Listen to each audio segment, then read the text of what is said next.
Bismillahirrahmanirrahim. Assalamu alaikum, ladies and gentlemen. Whenever I talk to the family physicians, generally the meeting is around this time when we are having a lot of dengue cases. And the topic which is assigned to me is generally dengue. But today we are going to talk about something different, and we are going to talk about our brain today. And do you know that we have two brains in our body? So you might be surprised, two brains, maybe I'm talking about two halves of the brain. But let me tell you that we already have one brain placed in our skull, but there's another brain which is placed in our abdominal cavity, and that is our gut. And the brain and the gut, they have a conversation or dialogue with each other throughout the day, and this is what makes a connection between different organs, and this is what creates a harmony between different organs of the body and creates a balance in the function of our human body. My name is Dr. Somya, and I'm going to talk about the functional gastrointestinal disorders today. And when I talk about functional gastrointestinal disorders, it is important to understand that there is a gut-brain axis, which is a bidirectional communication, and it signals signals from the brain go to the gut, and from the gut they go to the brain.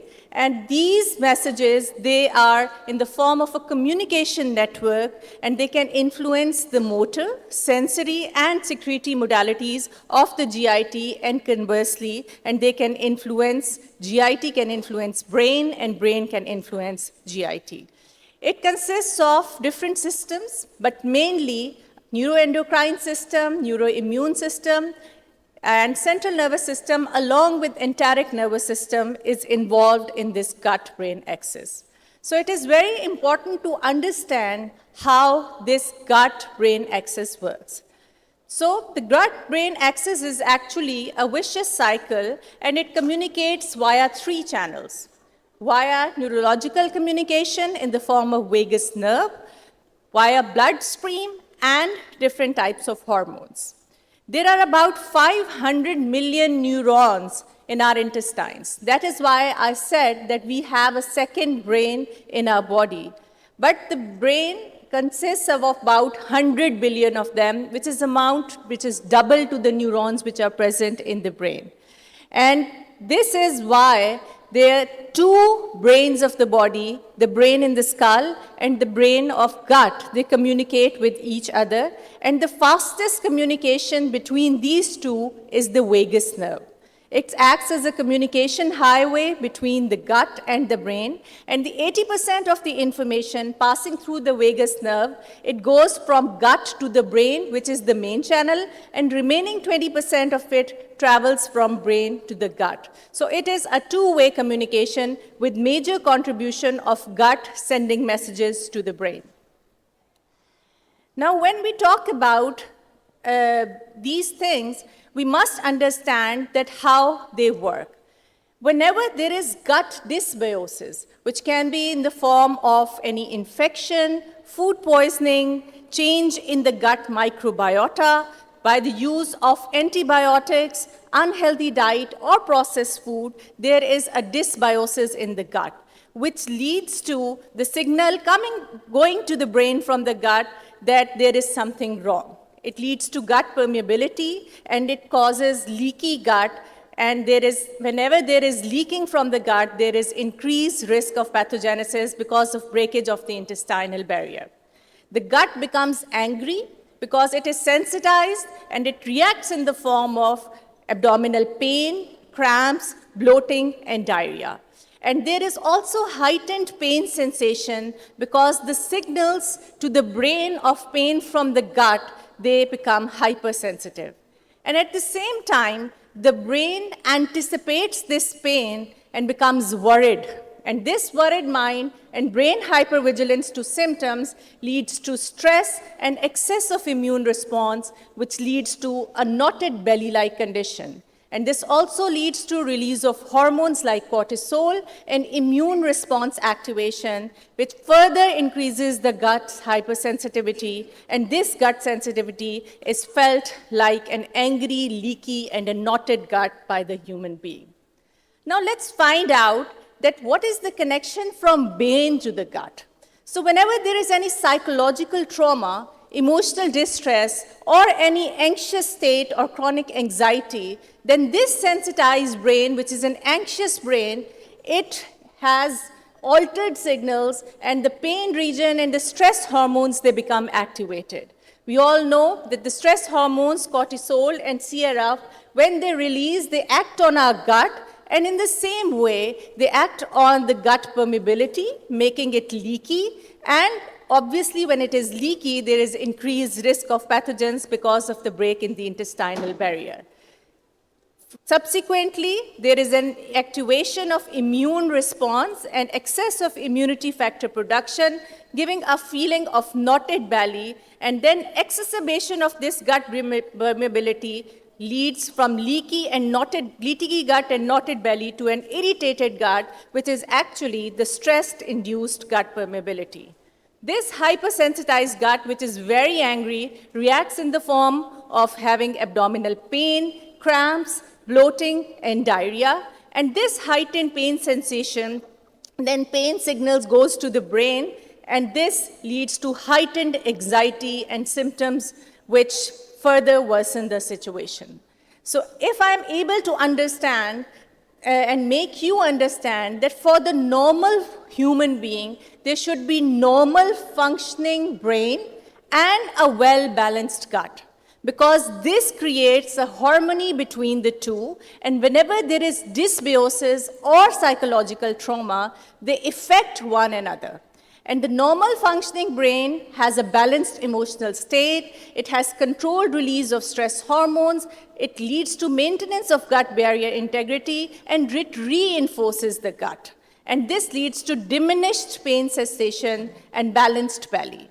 On the other hand, from the gut, if we have a healthy lifestyle, if we eat healthy food, if we do a regular exercise, then there is a balance in the gut microbiota, and these good bacteria, they control the serotonin production, they restore the healthy gut barrier, and these reinforce gut normal functioning, reduces the pain sensation, and gives a feeling of satisfaction and relaxation to the body.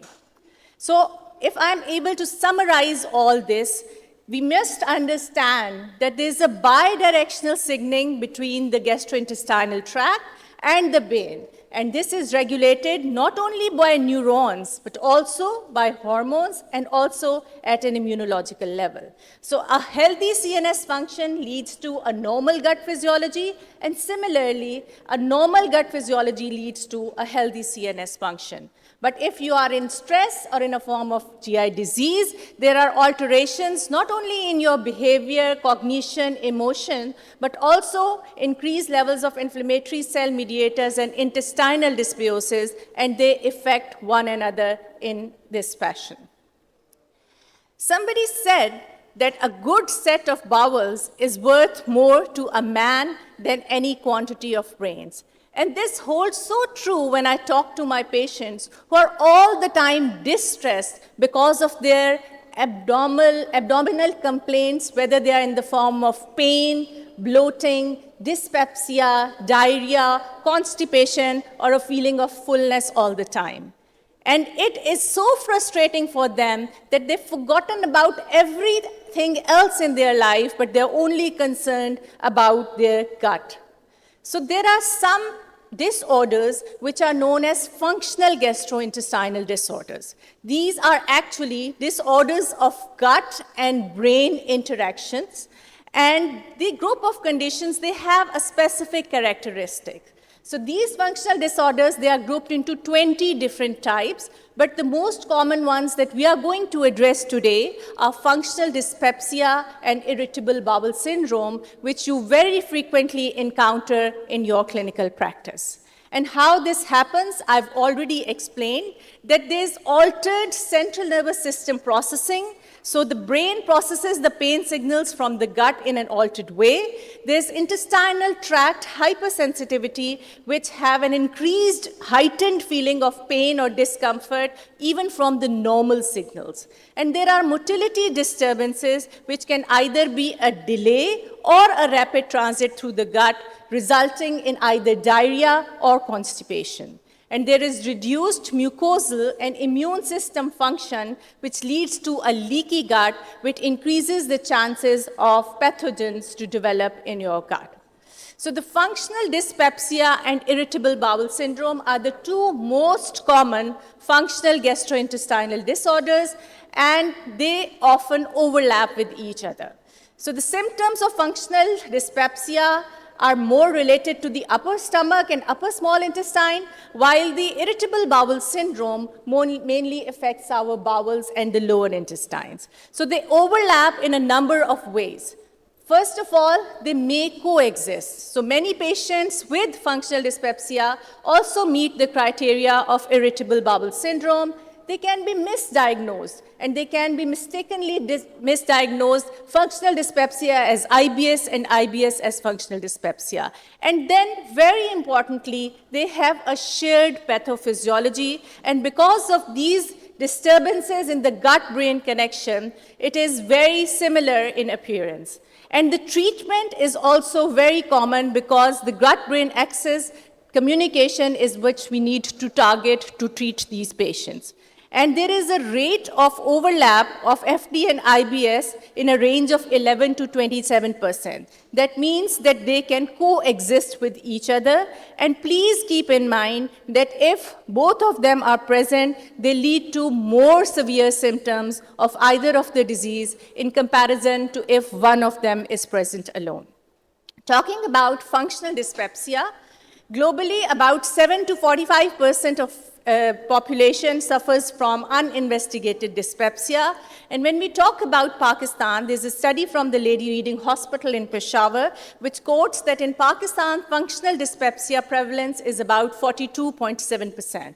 In 75.3% of functional dyspepsia, patients were also diagnosed with having a depressive disorder.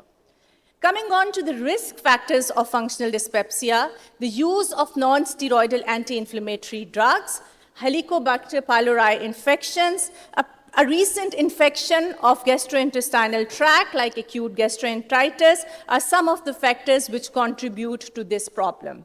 Apart from that, psychological comorbidity, female sex, and smoking are some of the risk factors which have been identified.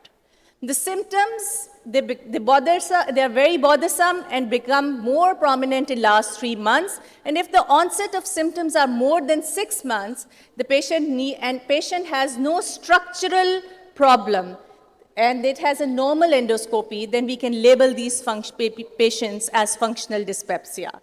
The functional dyspepsia actually presents in the two forms. One is the epigastric pain syndrome, in which patients have an epigastric pain or burning sensation, and the other one is postprandial distress syndrome, in which there is early satiety and a feeling of fullness after eating. And the pathophysiology remains the same, which is the gut-brain axis dysfunction. Coming on to the second part of the functional gastrointestinal disorders, which is the irritable bowel syndrome, which actually is very irritating for doctors as well as patients because they are very difficult to treat. So irritable bowel syndrome is a chronic, relapsing, and often lifelong disorder, and it is characterized by the presence of abdominal pain or discomfort, which may be associated with defecation and is accompanied by change in the bowel habit. And it can present as diarrhea predominant form, constipation predominant form, alternating diarrhea and constipation, or an undifferentiated type. Epidemiology of IBS, if we talk about that, it is about 10 to 20% people suffer from IBS. The incidence is about 1 to 2% per year, and it is more common in the younger age group. It occurs between the age of 15 and 65 and more common in the female population. There is decrease in the reporting frequency among older individuals, and we find typical IBS symptoms in healthy population all the time around us. So the prevalence of IBS in Pakistan has been quoted to be about 33.2. The risk factors are younger age, female sex, previous acute infections, and other functional somatic syndromes have been associated with it. The risk factors which affect the severity include food, GI infections, mucosal inflammations, or life stresses, or poor coping skills, poor social support, and the pathophysiology remains the same, which is the gut-brain axis dysfunction. The hallmarks are chronic or recurrent GI symptoms, which can be abdominal pain, gas, bloating, diarrhea, constipation. And there are scale, Rome 4 criteria is used, but it is important to differentiate between a functional and a structural gastrointestinal disorder, and you need to do all the battery of the tests. So if a patient is young, you do all the tests and consider sigmoidoscopy, stool for occult blood, CBC electrolytes. But if the patient is more than 50 years, you do perform a colonoscopy to rule out other functional disorders. There are some red flags that you need to identify. If your patient is anemic, having fever, persistent diarrhea, rectal bleeding, severe constipation, and weight loss, always think of an alternative diagnosis, especially if there are nocturnal symptoms of pain, if there is family history of GI cancer, inflammatory bowel disease, or celiac disease, and there is new onset of symptoms in a patient more than 50 years of age, be very, very vigilant and think of an alternative diagnosis and rule out this. So this is a diagnosis of exclusion. Once you make the diagnosis, you reassure the patient that this is not an organic disease, but this is something obviously which is worrying them, and there are limited current treatment options which are available. The current management relies on education and reassurance of the patient, doing some dietary modifications, symptomatically treating them, and then psychological or behavioral options. So there are a number of pharmacological agents which are available, including anticholinergics, prokinetics, antispasmodics, 5-HT receptor antagonists, and antidiarrheals. But we need to identify what type of problem patient is suffering. It is diarrhea, constipation, pain which is bothering him, and if there is a dominant tendency of depression and anxiety, and then treat it. I wanted to emphasize over here that the gastrointestinal tract is sensitive to emotion, anger, anxiety, sadness, elation, and we must keep in mind over this. So there are major depressive disorders and functional gastrointestinal disorders. They cannot cause mood disorders, but they are frequently associated with each other, and they can worsen each and other. So there are common mental disorders in IBS, and gastrointestinal effects, they have an effect on the psychology of the patient and the vice versa. The central neuromodulators remain as a very good choice in our patients when treating these patients. I wanted to tell you all that this is a sponsored talk by Scottman Pharmaceutical, and we are going to focus on one of their products which has an excellent result in treating these functional gastrointestinal disorders. And this is a combination of flupentazole, which is 0.5 milligram, and mellitracin, which is about 10 milligram. Flupentazole is a neuroleptic agent with anxiolytic and antidepressant properties, and when it is given in small doses, which is 0.5 milligram, it has a powerful antagonist effect at both D1 and D2 dopamine receptors. And mellitracin is a bipolar thymallopathic mood modifier, and an excellent combination which can be given in many functional disorders, including the functional GI disorders. They have excellent role in functional dyspepsia and IBS, and we've been all using them in our clinical practice with very good results and relief of symptoms by the patients. So let us look at the scientific literature review of this excellent combination of flupentazole and mellitracin. The efficacy and safety in epigastric pain has been studied, and this was a study published in China in which the combination of this drug along with PPI was effective and safe in epigastric pain syndrome. Similarly, in functional dyspepsia, it has been studied, and it is associated with significant improvement in quality of life, independent of the presence of anxiety or depression. It's also being studied in anxiety and depression and in patients of ulcerative colitis who are already on mesalamine. If this is added with mesalafine, it is safe and reliable therapeutic regime, and it improved the clinical efficacy, mental status, and quality of life in patients of ulcerative colitis who have a very disturbing mind because of being anxious and depressed because of their quality of life of repeated visits to the washroom and bleeding.